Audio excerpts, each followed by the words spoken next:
आपको एहसास होगा कि नहीं, जो शख्स यहाँ से 300-400 किलोमीटर दूर से चलकर हमारे पास आया, वो अपने लिए नहीं आया था, बल्कि आपके मुस्तकबिल के लिए यहाँ आया था, अपने इन बच्चों के मुस्तकबिल के लिए यहाँ आया था, आपको अपनी बात सुनाने यहाँ आया था।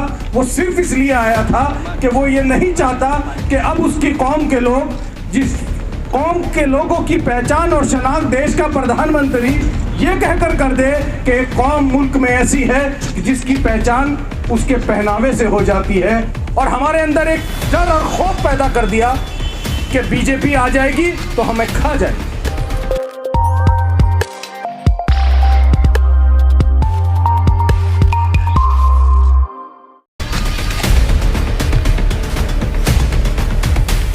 आने का मकसद, शायद आपको आज ऐसा लगे मेरे जाने के बाद कि कोई दीवाना आया था, अपनी रुदास सुनाई और सुनाकर चला गया, लेकिन अगर लेट कर सोचेंगे और गौर करेंगे तो फिर आपको एहसास होगा कि नहीं, जो शख्स यहाँ से 300-400 किलोमीटर दूर से चलकर हमारे पास आया, वो अपने लिए नहीं आया था, बल्कि आपके मुस्तकबिल के लिए यहाँ आया था, अपने इन बच्चों के मुस्तकबिल के लिए यहाँ आया था, आपको अपनी बात सुनाने यहाँ आया था।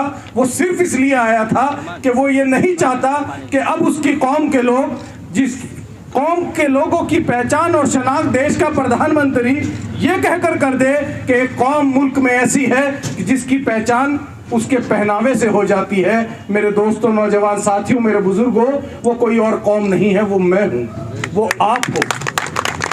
क्योंकि मेरी पहचान मेरे लिबास से, मेरे सिर पे टोपी से, मेरे चेहरे पे दाढ़ी से हो जाती है। वो मैं हूं, देश का प्रधानमंत्री जिसको कहता है वो मैं हूं, वो आप हो। लेकिन आज इस मकाम पर हमें पहुंचाया किसने?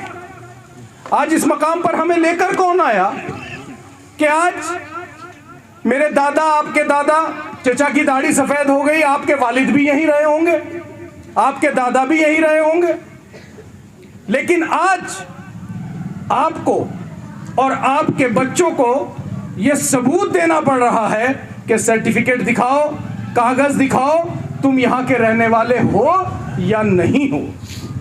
आखिर इस कगार पर हमें लाकर खड़ा किसने किया? गौर फिक्र कीजिए एक मिनट के लिए, कौन लेके आया हमें इस कगार पर? माफ कीजिएगा, डॉक्टर साहब का नाम लेना मैं भूल गया, डॉक्टर साहब भी यहाँ मौजूद हैं, बहुत बहुत शुक्रिया आपका। तो आप एक बार गौर करके देखिए कि कौन इस कगार पर, इस मुल्क के अंदर, मुल्क की आज़ादी के बाद से लेकर अब तक इस मुल्क पर किस पार्टी का राज रहा और हमने किसको वोट किया। हम मुसलमानों से कोई वोट मांगने नहीं आता, हमसे कोई ये कहने नहीं आता कि हमें वोट दो। वो ये कहते हैं कि ये किसको वोट देंगे, ये तो हमें ही वोट देंगे। इनसे मांगो तब भी देंगे, ना मांगो ये तब भी देंगे, क्योंकि हमारी मजबूरी है। भारतीय जनता पार्टी को वोट हम दे नहीं सकते और कोई पार्टी हमें जीतती हुई दिखाई नहीं देती, और हमारे अंदर एक डर और खौफ पैदा कर दिया कि बीजेपी आ जाएगी तो हमें खा जाएगी। इसलिए बीजेपी से डराकर कांग्रेस को वोट दो। हर आदमी की कोशिश यही होती है, जो कांग्रेस का टिकट लेके आता है वो आकर हमें डराता है, भाई अगर मुझे वोट नहीं दोगे तो कांग्रेस हार जाएगी और बीजेपी जीत जाएगी। मेरा सवाल उन लोगों से है कि जो 2000, जब मुल्क की आज़ादी से 1947 से लेकर 2021 तक इस देश में 67 साल से ज्यादा कांग्रेस की सरकार रही, हमारे ऊपर जुल्म और ज्यादती में कभी कोई कमी हुई क्या? आज भारतीय जनता पार्टी की सरकार है, हम नहीं लेके आए, हमने ना कभी वोट दिया था, ना देते हैं, और इंशाल्लाह ना कभी हम समर्थन करेंगे, ना वोट देंगे भारतीय जनता पार्टी। लेकिन सवाल उस कांग्रेस से है जिसको हमने वोट दिया, जिससे हमने अपने खून से सींचा। हमारी मजबूरी थी, हमारी पार्टी नहीं थी, हमारा कायद नहीं था, हमारे पास कोई लीडर नहीं था, हमारे पास जिसको हमने अपना लीडर माना। आप और हम जब उत्तर प्रदेश में थे, समाजवादी की सरकार आती थी, हमने आजम खान साहब को अपना लीडर मान लिया। आजम खान साहब हमारे लीडर हैं, बहरहाल आज भी हैं, अल्लाह उन्हें सेहतियाब करे, वाकई लीडर है वो, लेकिन हमारी कौम ने उन्हें अपना लीडर मान लिया। लेकिन जब आजम खान साहब आए, उन्होंने मेरे से आकर, आपसे आकर कौम की बात नहीं की। उन्होंने कहा समाजवाद को वोट दो, समाजवादी को वोट दो। उन्होंने कभी यह नहीं कहा अपनी कौम को, अपने बच्चों के मुस्तकबिल के लिए वोट करो, मुल्क में अपने महकम मुस्तकबिल के लिए, रोशन मुस्तकबिल के लिए वोट करो। उन्होंने कभी ये नहीं कहा। उन्होंने क्या कहा कि मैं आया हूं, मेरी लाज रखो, समाजवादी को वोट दो। जब बसपा की बात आती है तो नसीमुद्दीन सिद्दीकी साहब आते हैं, बहुत बड़े लीडर होते हैं, आकर कहते हैं कि बहन कुमारी मायावती जी को वोट दो, बहुजन समाज पार्टी को वोट दो, मेरी इज्जत के लिए दो, मैं तुम्हारी बिरादरी का हूं, तुम्हारी कौम का हूं, मैं भी मुसलमान हूं, तुम भी मुसलमान हो। उन्होंने आकर कभी ये नहीं कहा कि इन बच्चों के मुस्तकबिल के लिए वोट दो, अपने तालीमी निज़ाम के लिए वोट दो, अपने माशी निज़ाम के लिए वोट दो। उन्होंने कभी नहीं कहा। जब कांग्रेस का कोई लीडर आता है तो वो मुसलमानों में गुलाम नबी आज़ाद को, सलमान खुर्शीद को, अहमद पटेल को लेकर आ जाते हैं।